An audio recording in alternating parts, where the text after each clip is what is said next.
En 2016, près de 4 milliards de passagers ont emprunté la voie des airs. En moyenne, un avion décolle chaque seconde quelque part sur la planète.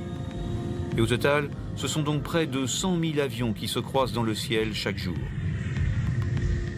Un gigantesque embouteillage sur les couloirs aériens et un risque de plus à gérer, celui de la collision en plein vol.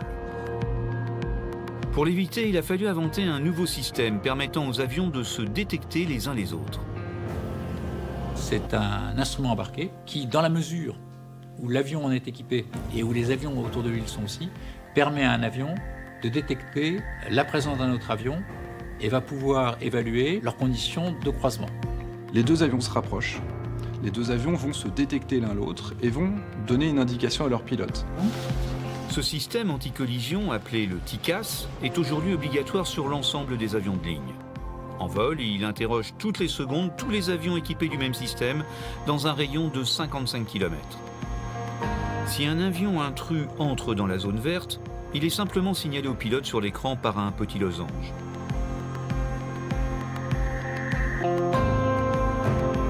En revanche, si l'intrus pénètre la zone orange, une alerte trafic sonore retentit alors dans le cockpit. À ce stade, le danger n'est pas encore immédiat et le système ne propose pas de manœuvre d'évitement. En revanche, si l'avion intrus pénètre la zone rouge, là, vous allez avoir vraiment un ordre qui est donné par l'instrument TICAS qui va vous dire montez, descendez, stoppez votre altitude. Évidemment, quand il reçoit cet ordre, c'est qu'il n'a plus que quelques dizaines de secondes avant d'avoir un impact. Il tire sur son manche et la collision peut être évitée de cette manière-là.